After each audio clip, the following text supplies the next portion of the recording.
Well, good day, my friends. I hope you're having a fantastic day today. Hey, listen, have you ever been so out of place, so out of location that you begin to go through withdrawals for the old place, the old location? My wife just did it a couple of weeks ago. We were in Miami, Florida, and she began to go through some withdrawals. You may not know my wife, but she's a talker. She likes to talk, and she couldn't find anybody to talk to. We'd get in a cab to ride somewhere, and she'd want to strike up that conversation, and she'd ask him, how long you been here? Are you married? Do you have kids? She'd go through that whole checklist of questions, and he had nothing because he didn't speak English. And everywhere we went, it was like that. Now, we heard a lot of languages. We heard Danish and Swedish and French and German and Russian and Chinese and Japanese. We heard a lot of Cuban. We heard Texican, and we saw a lot of sign language being done, but not a lot of Texican like we speak, right? And so she tried though. She tried to get those conversations going, and she began to go through kind of withdrawals.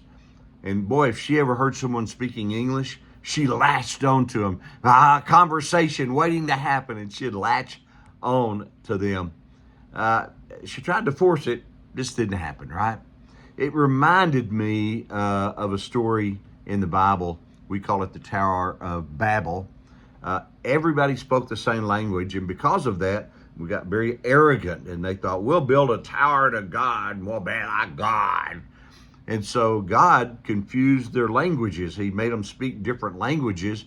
Once that happened, they couldn't communicate, and the building project was over, right?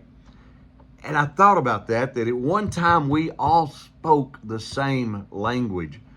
Now it's difficult. When you go to melting pots like Miami or New York or probably other cities as well, when you go to one of those melting pots, it's difficult to communicate sometimes because of all the languages that was spoke.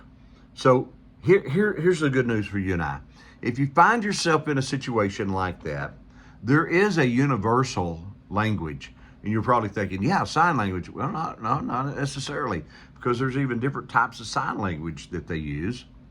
The universal language is love.